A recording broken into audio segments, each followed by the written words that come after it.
Hello, everyone. Thank you for joining us today. I want to welcome you to the May Beyond the Writing Academy virtual event, Erotica Writers Talk Sex in the Lusty month of May.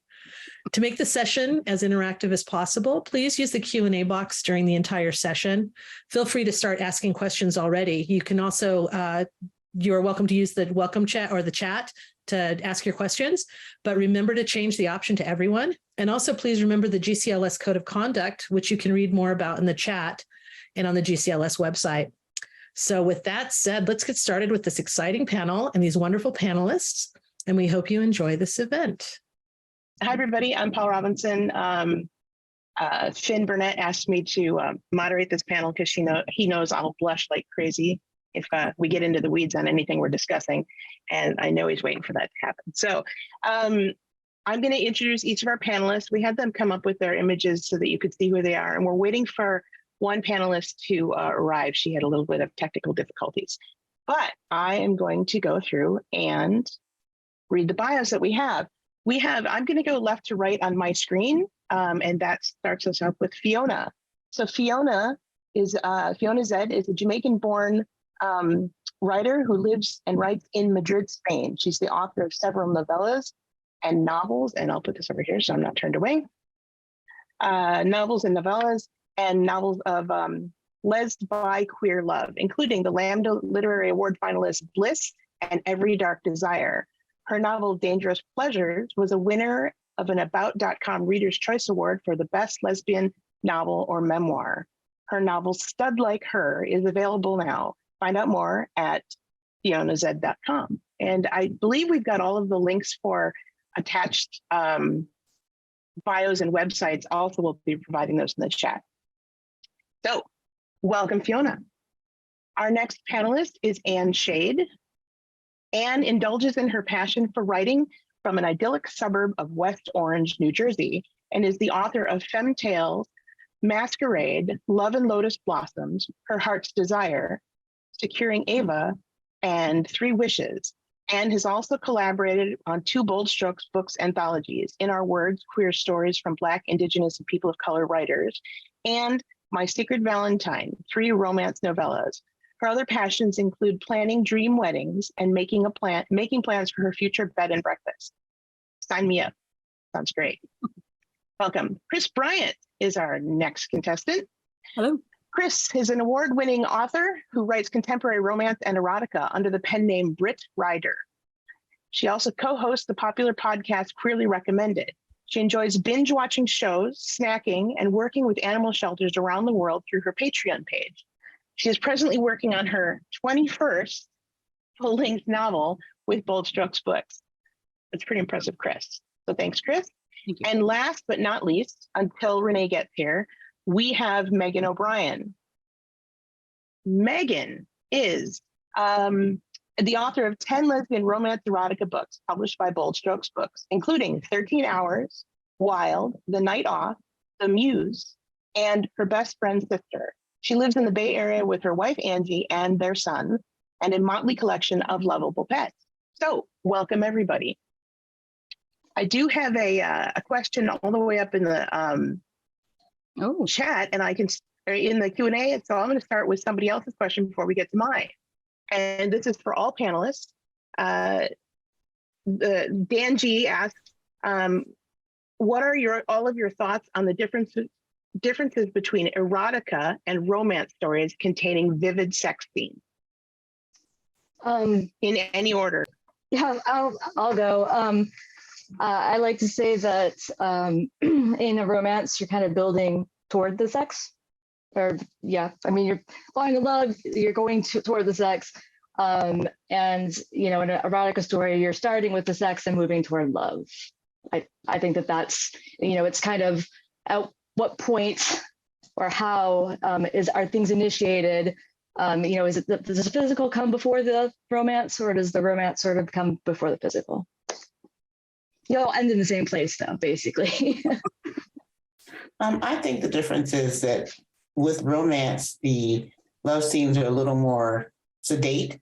With erotica, you can kind of take it to the edge. It's a little more explicit, a little more graphic, but not in a bad way. I would say, just a little more detail oriented. See, I'm having some difficulties here. I think that it's in the story.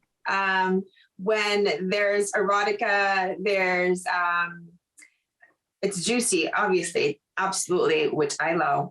And there's the story that amplifies the eroticism. And with romance, like the romance emotions are the points, and the sex amplifies the romantic story. So both have the sensuality and the spice, but one has precedence over the other depending on the genre.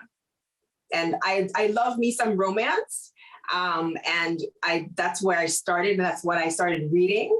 And so for me, it's hard to enjoy romance without spice. Like I love my books always with a little bit of steam. So for me, they're so intertwined. It's really hard to parse what's what, but those are my little opinions. Super. I'm going to interrupt for a second. Renee just joined us. Thanks, Renee. I'm sorry you were having difficulty coming in. I'm going to jump back and read Renee's bio, and then I'm going to throw this question at her completely unprepared. So brace yourself, Renee. All right. So Renee Roman lives in upstate New York with her fur baby, Maisie.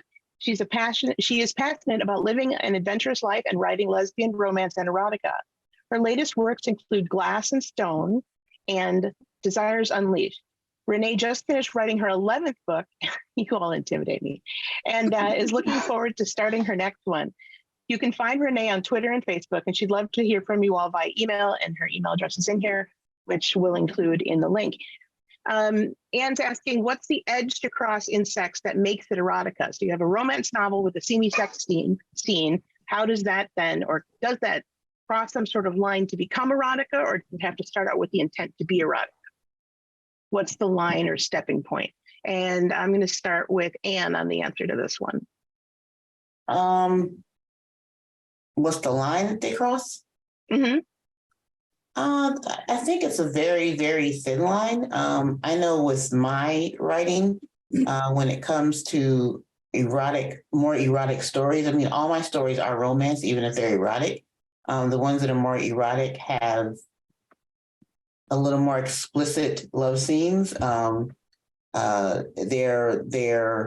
more graphic and a little more detail oriented than what I do in a romance novel, general romance novel.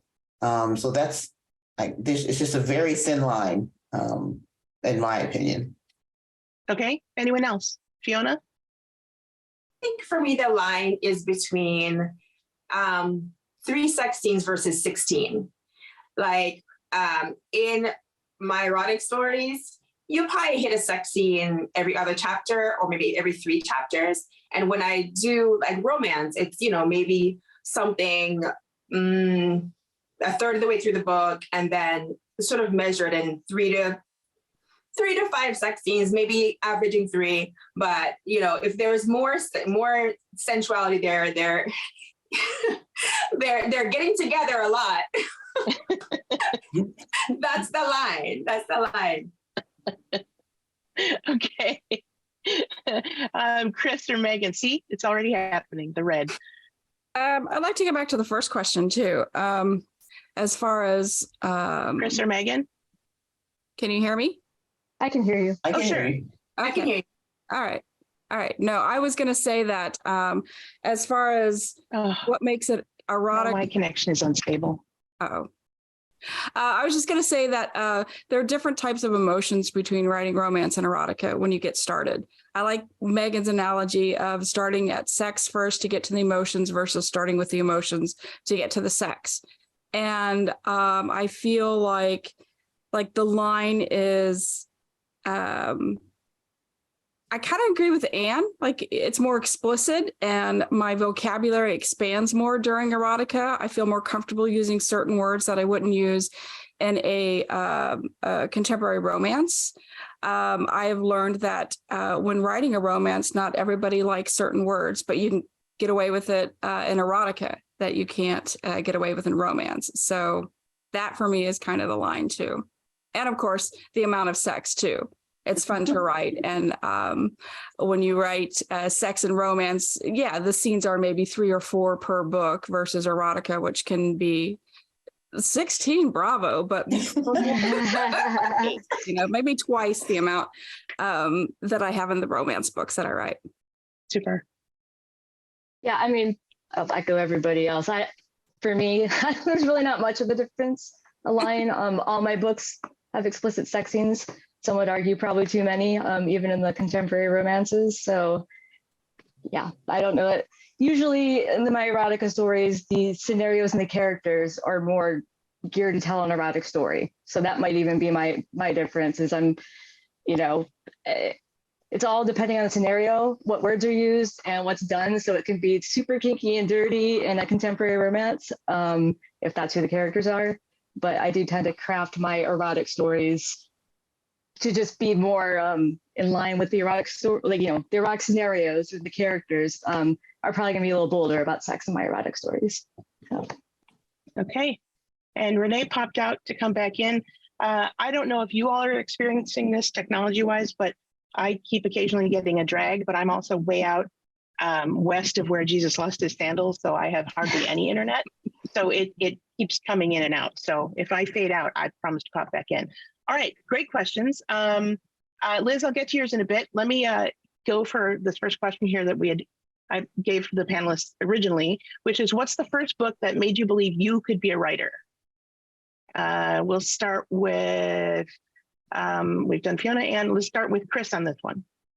So we had a little conversation that started right before we started recording, and I took it to mean, like, what is the first book you read that made an impact, that made you want to become a writer, believe you could become a writer? And everybody else was like, no, it's like the first book that you wrote that you felt that you were a writer. And so my first book, the first book that really got me down the road of writing was, believe it or not, it's not even romance, it was Lord of the Flies. I just thought that was such a clever book. And, it was written a long time ago. I was young when I read it. And I just thought, that is so cool. What if I can make stories like that too?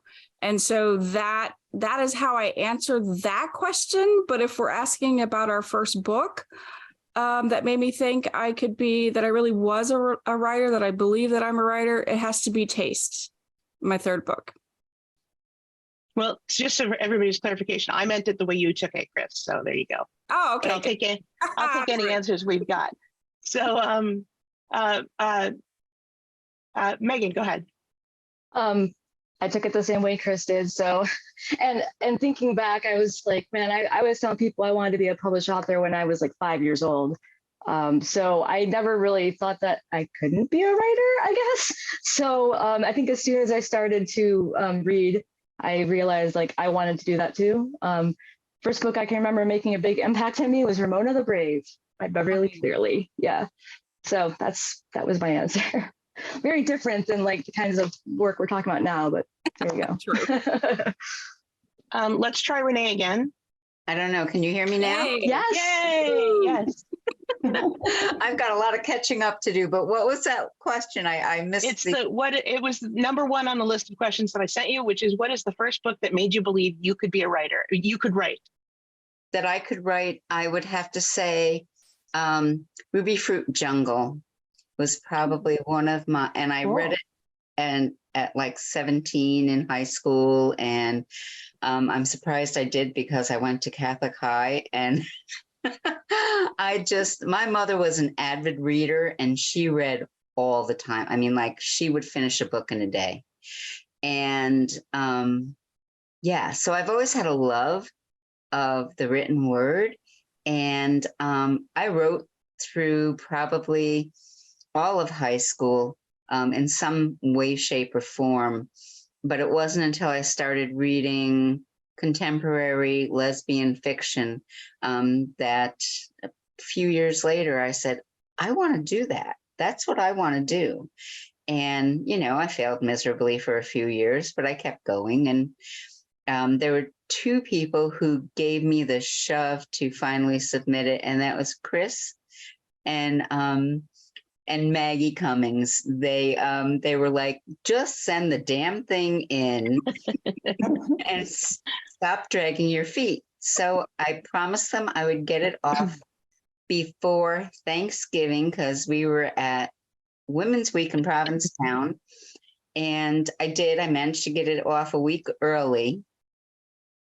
And that was the beginning of my first contract, which came in late December of that year.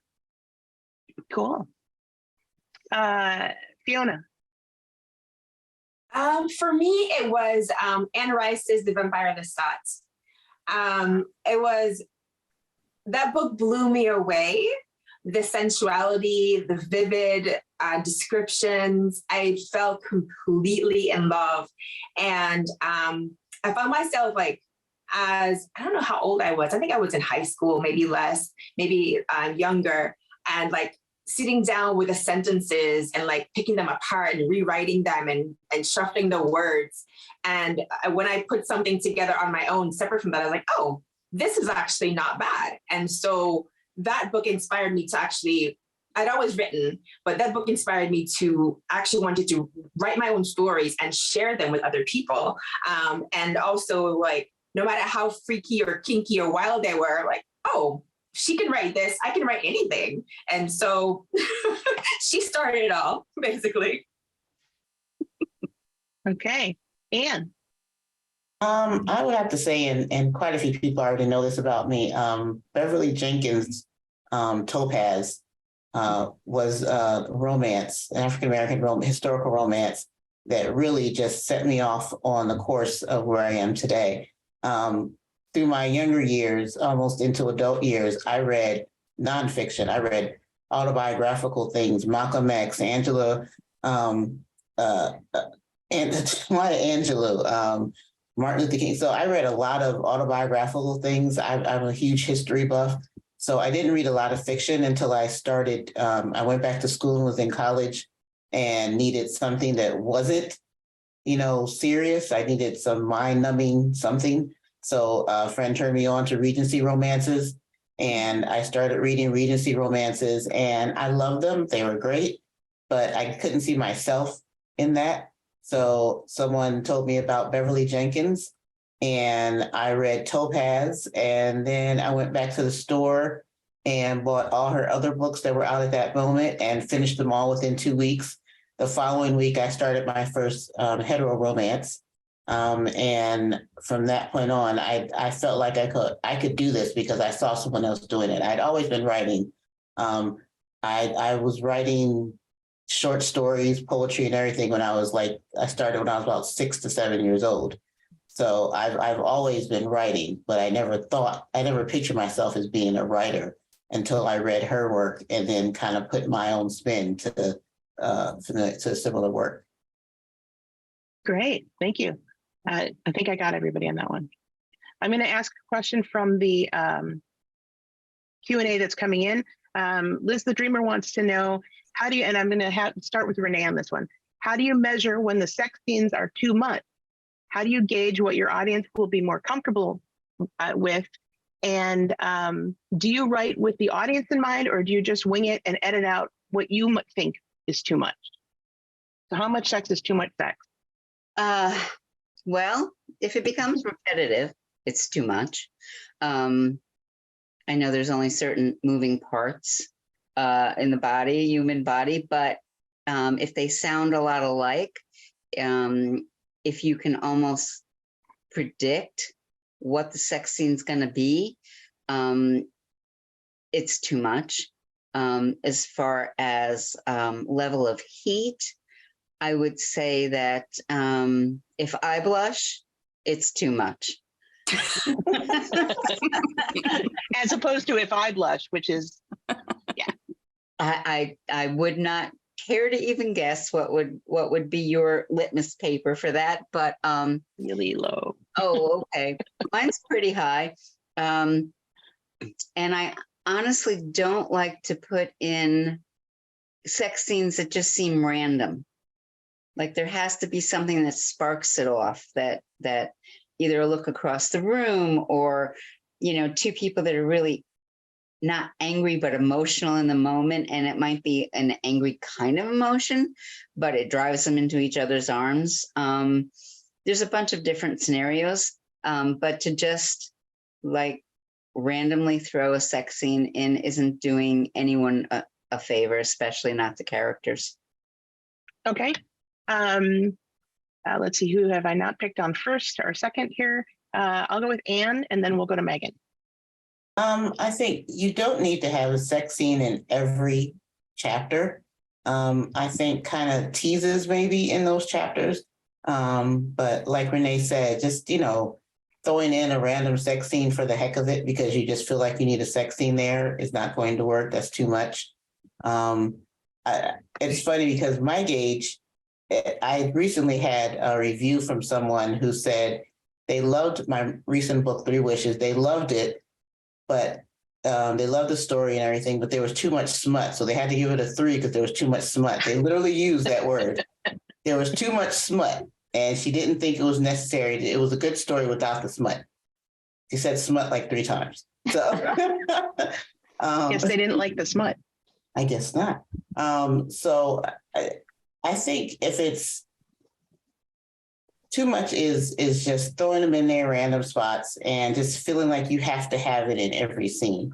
I think giving them a break would be nice and letting them breathe a little bit and giving them time and a moment to kind of build up to that is great. I mean, you don't have to have it in every moment. Get a Gatorade, fuel up. Exactly. Get some water, take a drink, cigarette break, whatever you need to do. Just take a break. Meghan. Congratulations. I've had the word porn bandied about in my reviews sometimes, my negative reviews. So smut might be even better than porn. So too much. That's a funny question. I mean, obviously there has to be a reason for a sex scene to exist. I agree with everybody else on that. I've written, the first 16,000 words of my book, The Night Off, is basically one sex scene.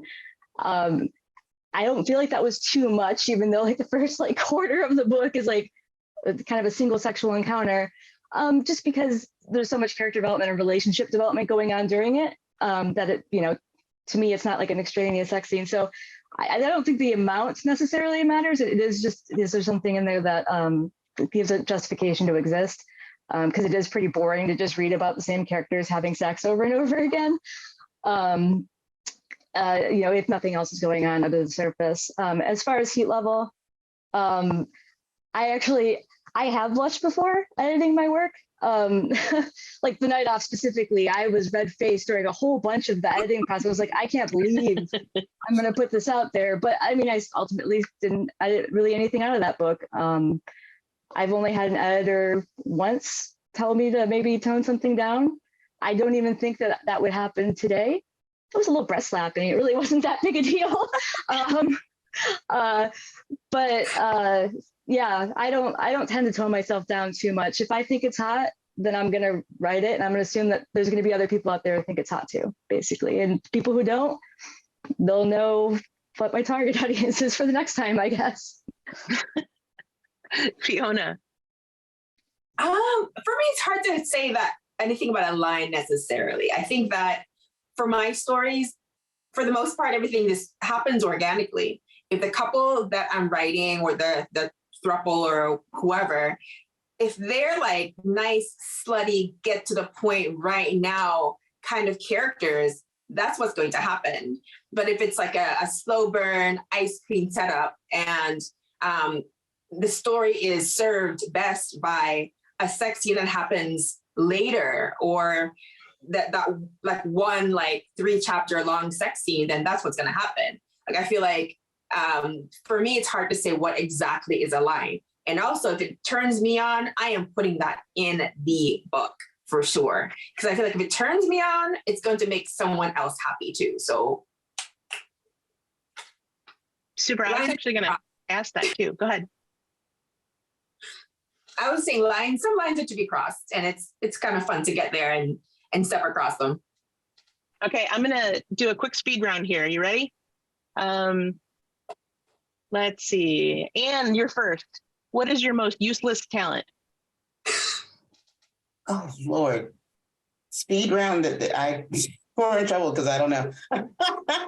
You don't have a useless talent. I don't have a useless talent. All my talents are for good. All right, Fiona, what's your most useless talent? My most useless talent. I can bake lots of different breads all the time and also eat them all the same day. All right, that's not useless in any way. Meghan. Oh man.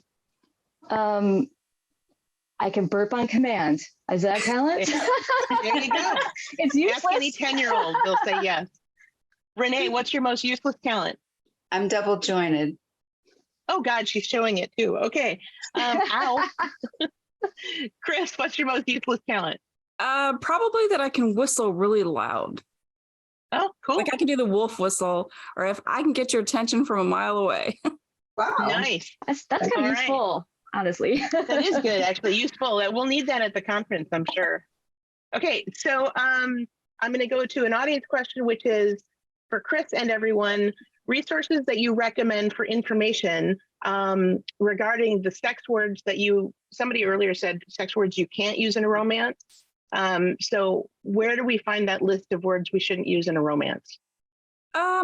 I know that there are lists out there, and I'm sure I'll probably tweet it or something when I do find it. But I judge by myself. Like, what am I comfortable reading? What am I comfortable using? Do I talk like that during sex? Do I think like that during sex? So I just kind of gauge it. Like, for me, what is the more romantic word versus what is just more for like lust type thing. So it's just, for me, it's a personal gauge, but I do know that there are lists out there. I think Anyone Purple else? Prose. Isn't Purple Prose one of the lists that tells you what to use and not to use or something? I don't know. Oh, that sounds familiar. I know that Yes. somebody in our genre did it, like wrote this whole list. So I will find it. I know Karen Callmaker once did a presentation on words you shouldn't use in romance, like orbs, referring to eyes and different orbs. things like that, but they're never orbs. And so something along those lines. All I right, think it means send you anything, over. so when it comes to erotica, I think anything you would hear in a porn movie, don't use it. That's just a general rule of practice. Okay. Yeah. Good to know. All right. Anybody else want to add to that question before I go on to the next one? Oh, somebody just sent a final word list. All right. Let's see. I have a long one, so I'm going to hold on to that one. And I'm going to go on to this one that says, why aren't there more sex scenes with vibrating toys? There are so many with harnesses, dildo action, but that's so similar to straight sex. I'll take this in an open court. Whoever wants to answer that first. I'd say that vibrating toys are more personal for me. I mean, you know, if you have a partner, you don't necessarily need a vibrating toy. If you're alone, it helps. So for me, that's that would be kind of, I think probably, obviously, if they're not in a lot of stories, then that's probably not a uncommon thing. I don't know if I've written any vibrators in my stories or not, but maybe in the future. Okay. I will just be flat out honest, and like, for me, I'm not a fan of vibrators. So personally, so I just don't think to include them. All right. Anyone else? It's an idea for later. I mean, honestly, because I'm really thinking about it. Like, I do a lot of double-ended dildos and like dildos for days.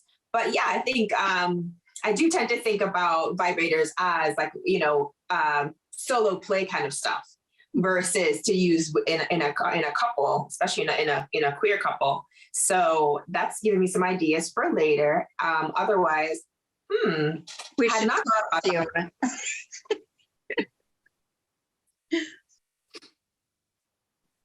Anyone else?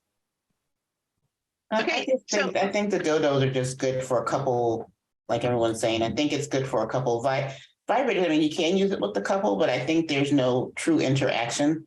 I think with the dildo or harness, there's more interaction with the couple. They can give it a more intimate look than just someone holding a vibrator and playing. The other person going, wait.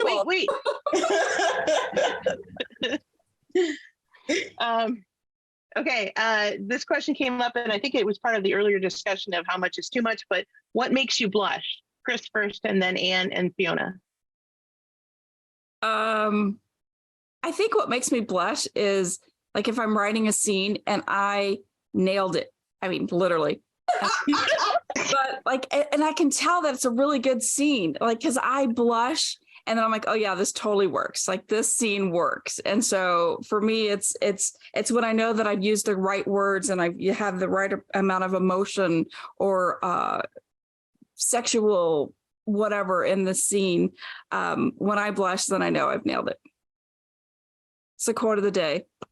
There you go. Anne, go ahead. I guess the same for me. If it's really a graphic love scene, that makes me blush. If it's just a simple, soft, loving love scene, that's one thing. But when it's just like the first scene in Fintails with Beast, that scene, if anyone's read it, that scene makes, even just thinking about that scene makes me blush, because that scene was really just, that was very intense. So a very intense graphic love scene, writing that, and after, like Kris said, when I read it and I'm like, okay, that's a good scene. You're like, okay, good. Yeah. Fiona. I agree with Kris for sure. And, I feel like when it's good, when it's hot, when it's sexy, I get hot and tingly. And so for me, when I get to that point, it's definitely not a bad point. And this is actually the litmus test, if you will, for, okay, this makes it work for me. Hopefully this means it works for everyone else. And so the blushing is yes, this makes it into the book. Okay. Renee or Meghan? If I've written a scene and I want to go find my vibrator, that's my list.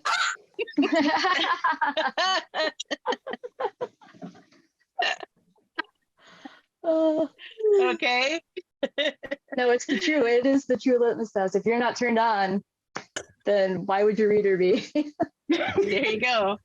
Well, this plays nicely into the next question, actually, which was, they've actually written better questions than I have, so I'm just going off the audience questions for now. Sorry, you have not had a chance to prepare. But is there a place for humor in a sex scene, or do you feel that the best sex scenes are intentionally serious and intense? I think there's a place for humor. Good. I was going to start with you or Fiona, so there you go. I think there's a place for humor. I mean, depending on the scene, if it's a playful couple anyway, I think having some of that playfulness go into the bedroom kind of makes it even more intimate and makes it into a better love scene. Teasing or even foreplay can lead to some of that playfulness. So I think having humor and playfulness in it is a good thing. Super. Open forum. Anyone?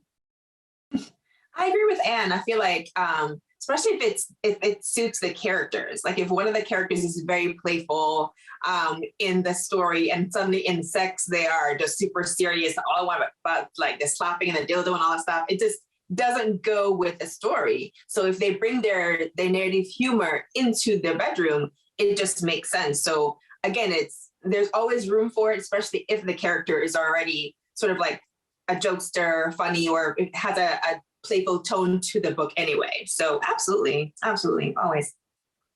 Super. Meghan. Yeah, I mean, it wouldn't, obviously there are scenes that are really serious, and weighty, and you don't necessarily want to insert like a giant queef in the middle of it or something to break the tension. Like that probably would not work. It would be terrible, and I wouldn't recommend it. But some humor. Sex is inherently kind of funny if you're with somebody that you trust, and things can kind of go wrong, or something can strike you funny or whatever. And I think that just makes it seem more realistic, more authentic to have occasional moments of humor. Super. Kris?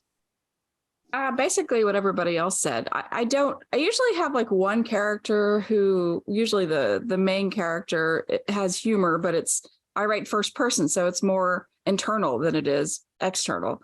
So, so I don't know. I mean, I have mixed feelings about it. I think it's life, it's real life. Sometimes it's funny, and sometimes, sex is very serious. So like in erotica, for me, what I've written, most of the sex has been serious for the most part. Except for one scene, but that's, yeah. Renee. I think it's fine in especially if you're just starting a scene and something funny happens. I don't think I'd write anything super funny or giggle worthy in the middle of a hot scene or getting close to a climax. I think that would just like blow the whole scene apart. And I wouldn't want to do that, but I certainly think that laughter in the bedroom is needed and fun. And especially after you turn 40. Yes, absolutely. Mm-hmm. And even after you turn 60. And I think, it's just, it's natural.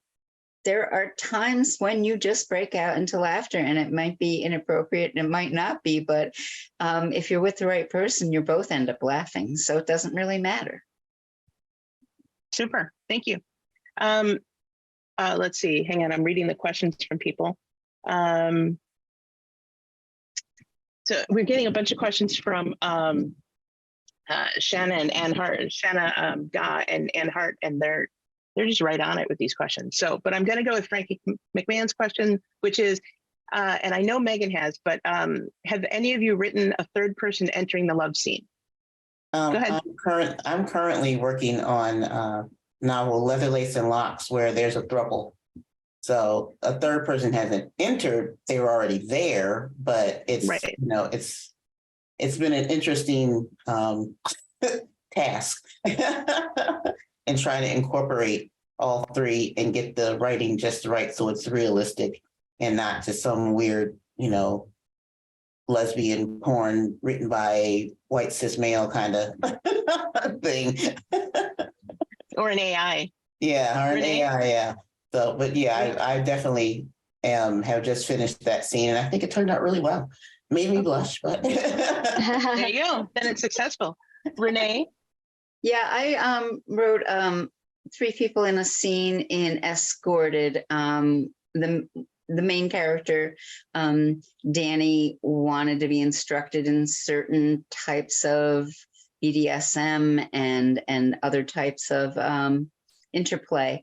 And Ryan, who was her escort, brought in a third person because they explained it's hard to teach and engage at the same time. So, and I think the scene went really well. Super. Meghan or Fiona or Kris, whichever one wants to tackle entering next. So my second novel, called The Three, is about 3 people who love each other. And that was definitely, it remains one of my favorite writing experiences, but it definitely was, because it wasn't just a sex scene and it was, a whole romance.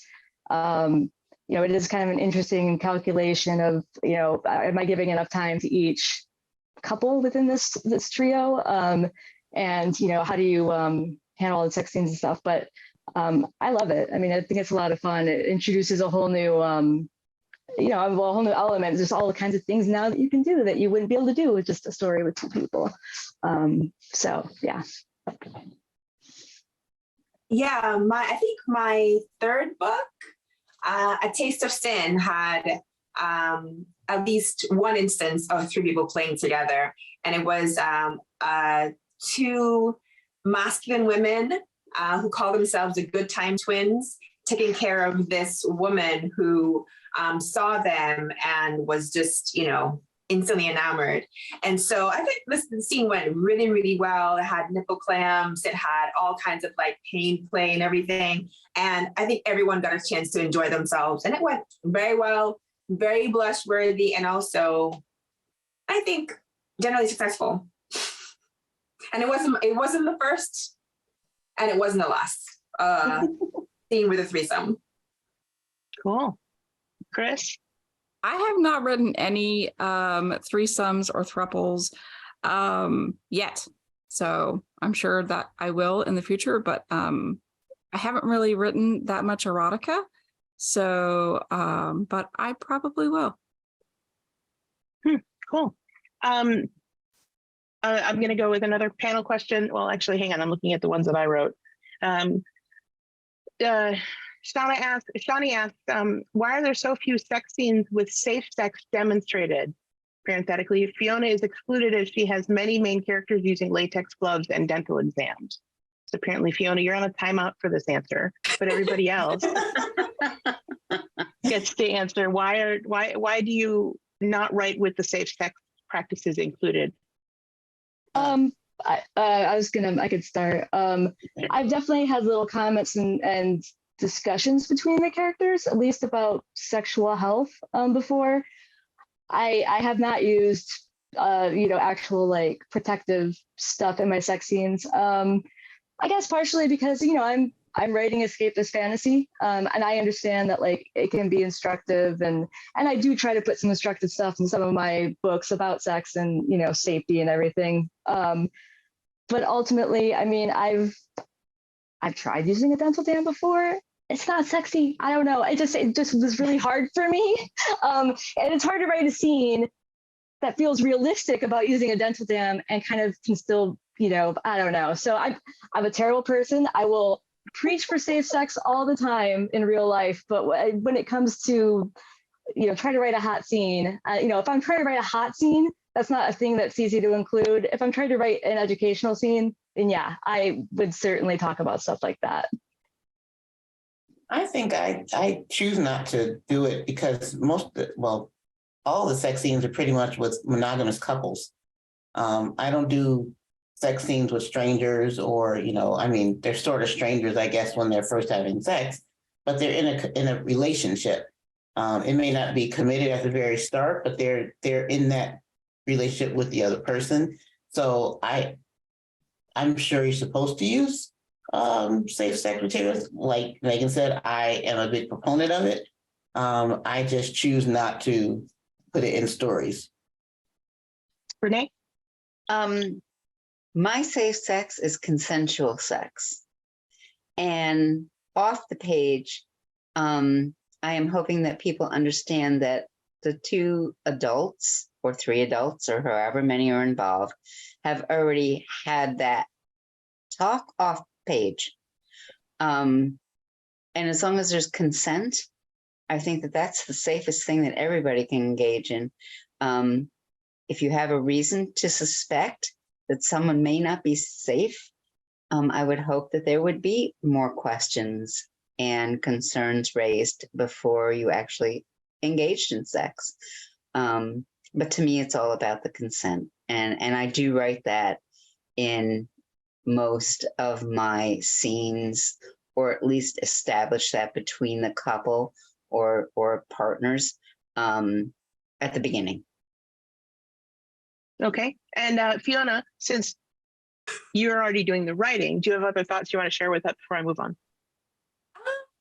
No, I feel like I do write the safe sex, but I also write like the raw and dirty sex. And I do agree with what Renee said too. There's consent, and that's safe and that's sexy as well. And I feel like oftentimes I write a lot of slutty characters, and so they need to talk about safe sex. That the couple does get together at the end or whatnot, and they do like go and do all their things. But I think it's important to realize too, as we're writing it, we're all writing fantasy, right? And so I feel like we're not writing instructional manuals. So hopefully people will be like, oh, this is hot and sexy. Let me incorporate this in my real life, but put in a condom or condoms or dental dams or, test beforehand. So again, we're not providing, this is how you do sex. We're providing escape and sensuality and sexuality on the page in a fantasy. So I'm really hoping that no one's like, this is how you do what they're saying and this, run with it. I just have this vision of somebody going, no, wait, according to this, we're supposed to this hand here. And okay, and wait, huh? Okay. Yeah. So I'm going to do a quick speed round. And I will start with who's going to be my starting point this time. I'll start with Meghan. Oh boy. What is your comfort food? Oh man. Cinnamon graham crackers. Nice. Kris? I would have to say gummy bears. Cool. Renee? Nachos. Loaded. Fiona? How many corn porridge? Okay. Anne? Ice cream. It's funny because the next thing on my list was what's your favorite ice cream, but we'll hope that one off. Okay, so some other questions that, again, we're not getting to mine because their questions are better. I'm going to actually go from somebody who's not asked a question yet. So I'm going to jump down here and go to this first one that says, do you think it's realistic to have every sex scene be the best sex of your life? Or should there be more scenes where something just doesn't work right? Especially when two people are just getting to know each other. I will start this one off with Kris. I haven't started with you in a while. Okay. I'm going to go back and I'm going to read that question again because I had a. Oh, sorry. I just marked it answered. So hang on. Oh, it's sorry. in the Q&A and it's at the bottom. It's, do you think it's realistic to have every sex scene be the best sex of your life? Or should there be more scenes where something just doesn't work? Especially when two people are just getting to know each other. I think, the whole fantasy, the whole reading books, especially erotica and the fantasy, and it's supposed to just click. I have written awkward sex before. A lot of us have had awkward sex because usually the first time isn't going to be perfect, but sometimes it is. So it just depends on the characters and their chemistry that's already there, because sometimes it's real smooth and sometimes it's awkward. And I just write whatever feels right with the characters. However they want to have sex or however they're telling me they're having sex is what happens. So, but I have written both. It's not always perfect. Fiona? I too have written awkward sex before, but as I'm thinking about it, the one book that I remember distinctly writing awkward sex was sort of like a, how do you say, like, I want to be sort of like literary fiction. So it was an incident of this woman, this college girl losing her virginity to this like super sexy, everyone wants her girl in college. And it was super awkward and very unpleasant. And then she fell in love with her anyway. The rest of the books that are fantasy are like romance and erotica. Pretty much everything else that I've written has been like the best sex of your life. And then when there's bad sex in those books, that's a sign that that's not the correct partner. So again, something to revisit for future works. Renee? I don't think I've ever written like a horrible sex scene or an awkward sex scene, although I have written where characters question their judgment and whether that was really working for them after the moment. So just a general, like, oh my God, maybe I shouldn't have slept with that person. I don't want A, B, and C to come out of that, or maybe I should have waited and gotten to know them better, or some kind of not regret, but questioning of judgment. I haven't actually written a scene that was super awkward. No more than normally happens, I think, in real life. Okay, Meghan? I definitely don't think every scene should be like necessarily the best sex of my life. I've written some awkward moments. I've written some terrible first kisses. I had a terrible first kiss, so I have an affection for a terrible first kiss. But generally by the end of the scene, everything's gonna work out. If it's the mains, they're not gonna have terrible sex. But I've definitely had, awkwardness and uncertainty and insecurities pop up in sex scenes, and all that, is maybe makes it less than the most amazing experience of your life, but also makes it kind of more real and heartfelt. Okay, Anne, you get to bring us in. I think I've done more, not the best sex of your life kind of thing, but like for that moment, it was the best sex ever for that moment. I haven't, I don't know why, but I haven't ever written an awkward sex scene. I guess because it's fantasy and I like to think that all the sex is going to be good unless it's sex with someone you really didn't want to have sex with, which I don't do that either. My partners are having sex with people they want to have sex with. Even in Masquerade, when she was blackmailed into having sex with someone else, it was still really good sex. But that was all it was sex. There was no, emotion attached to that. So I guess that could be considered awkward when it's just raw sex and no emotion. But no, I haven't done an awkward love scene. Okay. I have another one from someone who says, this is from Katie York. She says, tell me about the first time you ever saw someone in real life reading one of your books, or the first time a family member, close friend read one of your books. Considering my debut novel is written with lesbian sex, I can't wait for my very straight mother's facial expression. I'm laughing at this because I have written one erotica short that's on the Bella website, and I've never shared that information with anybody, but my son-in-law came up to me one day and said, oh, I read that story. And I'm like, oh, for God, don't tell me. So, yeah, so for any of you, and for this, Anne, since you answered last, you can go first this time. What happened the first time you saw someone reading your work, or what happened the first time one of your family members read your work? I haven't seen someone reading my work, but my daughter is currently, no one in my family has really read my work, but my daughter is currently reading Securing Ava. And from what she told me, I don't think she's gotten to the sex scene yet. So I'm like, so how's the story going? And I'm waiting for that. So I don't know quite how that's going to be yet, but I'm nervously waiting for her to to read that scene. So because she's not queer, so for her to be reading my book with a queer love scene in it is kind of weird. Meghan. So as somebody just asked me, I think the dedication of every single book, or the acknowledgements, I've always said, please don't read this, Mom and Dad. And as far as I know, I'm pretty sure my dad probably hasn't. I'm pretty sure my mom probably has, but they've been wonderful and they don't tell me.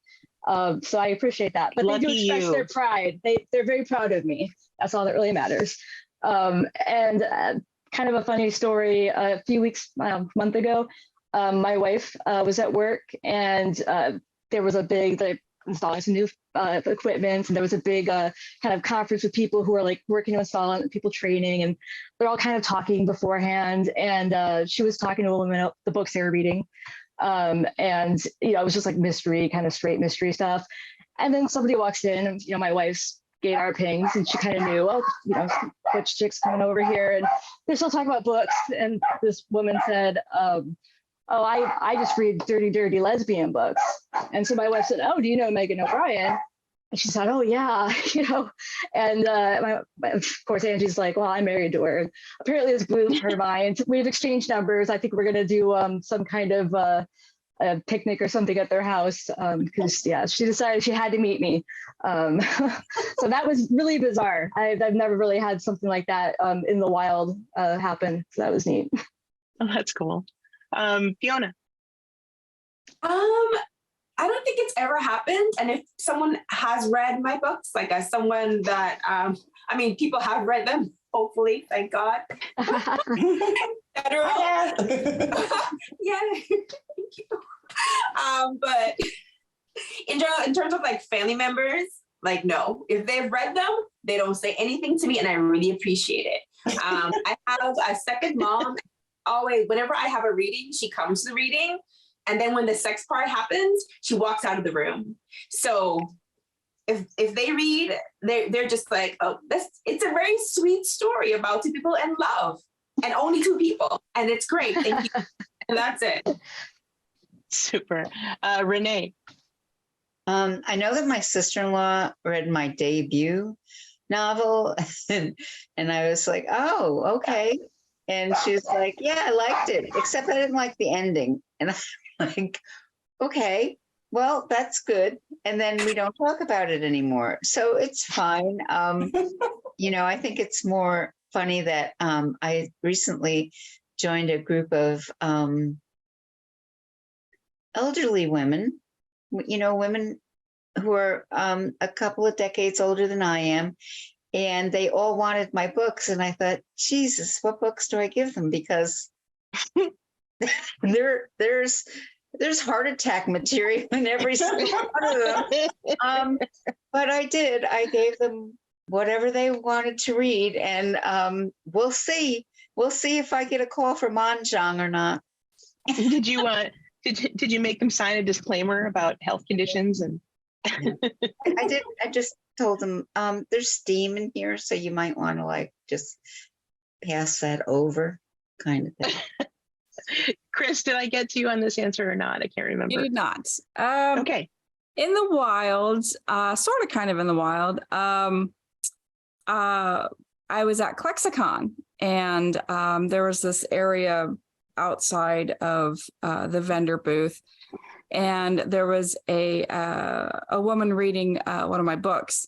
And so I kind of sneaked up behind her, and one of my friends took a picture, and I'm leaning over her as she's reading this book until she realizes that I'm there with her. So that was kind of fun. But my family does not read my stuff. That was one of the things. Please don't ever read my things. Kind of like what Meghan said. Please don't ever read my books, Mom and Dad. My sister tried to get through my first one, and she's like, I can't. So I'm like, that's fine.